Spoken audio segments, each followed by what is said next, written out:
Alright, now today I will show you the fishbone diagram that illustrates students' knowledge of how media exposure affects attention, cognition, and school achievement in the Philippine setting.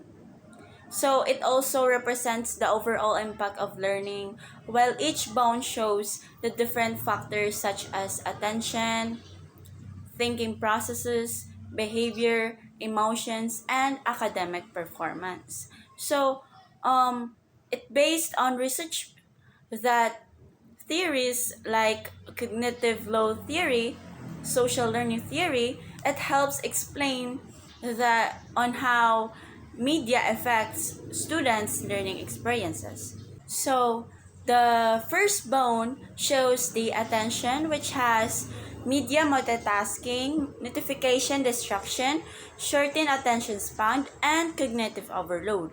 With media exposure, especially social media, affects students' ability to focus.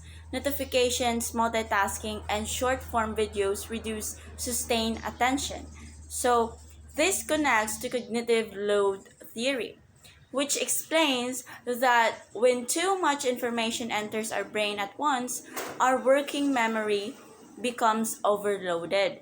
So, when students constantly switch between apps like while studying, their attention decrease, making learning less effective. So, for example, our attention divides and it makes it harder for us to fully concentrate on one task. So, as a result, learning becomes less effective because our brain cannot focus deeply. So now, let's have the other bone, which is cognition. It has also superficial processing, reduced deep spread reading, reliance quick searches, dual coding, which refers to how we think, process, and understand information. Many students rely on quick online searches instead of deep reading. This may result in shallow understanding. This relates to information processing theory, which explains that learning happens when information is properly encoded and stored in memory. However, media can also improve learning when visuals and text are combined. This is supported by dual coding theory, which states that we learn better when verbal and visual information are presented together. So, when students rely on quick browsing or copying answers online, they may not deeply understand the topic. This leads to shallow learning instead of critical thinking. So, that is also one example of cognition. Now let's have the other bone, which is school achievement. So it contains sleep deprivation due to late night screen time, reduced study time because of gaming, social media, improved performance when media is used for research, online learning engagement after pandemic. So excessive screen time can reduce study hours and cause sleep deprivation, which may cause lower grades. This connects to time displacement theory, which explains that time spent on media replaces for studying or resting. However, when students use media responsibly, such as watching tutorials or accessing online modules, it can improve academic performance. So, for example, we are using our gadgets late night. It can reduces our sleep quality, and lack of sleep affects our memory, focus, and performance in school. So that is one example of school achievement. Now, let's have the other bone, which is behavioral and social. It contains imitations and influences, peer pressure, social comparison, and social learning theory.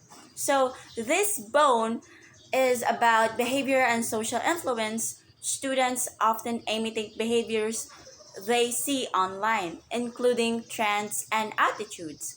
So, this is supported by social learning theory, which states that people learn by observing others. If students see productive study habits online, they may copy them. But if they see negative behaviors, those can also influence them. So that is also another example of behavioral and social. So another. So social media trends can influence students' decisions, including how they spend their time, which may affect study habits. So that is also another example of behavioral and social. Now, the next bone is emotional and mental processing that contains increased anxiety from constant connectivity, reduced sleep quality, emotional distraction affecting concentration, mood influences academic motivation. So, constant exposure to social media may cause anxiety, comparison, or stress, which affects concentration and motivation. When students feel emotionally distracted, their cognitive performance decreases, which also affect academic achievement. So, for example, being online or being always online can create stress and pressure to respond quickly, and also late night scrolling affect rest, which impact attention and our memory. So this bone is media literacy and critical thinking that contains ability to evaluate credible sources, awareness of misinformation, responsible media consumption, digital citizenship skills. So this bone has students need the ability to evaluate credible sources and avoid misinformation. Media literacy strengthens critical thinking and helps students use media responsibly for academic purposes rather than distraction. So, for example, students must learn to identify credible information online, or balanced media use supports learning rather than harming it.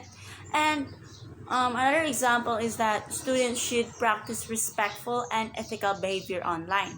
So, that could be example of media literacy and critical thinking.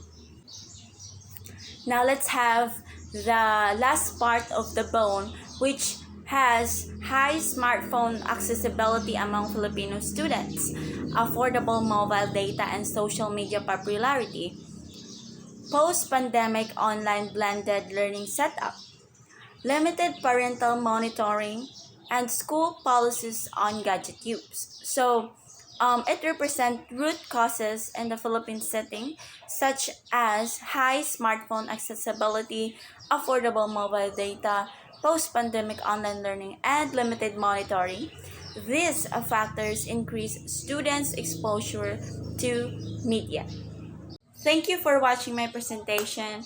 I hope this fishbone diagram helped you understand how media affects students' attention, thinking, and school performance. I also hope you gain some useful knowledge on how media can be used responsibly to support learning.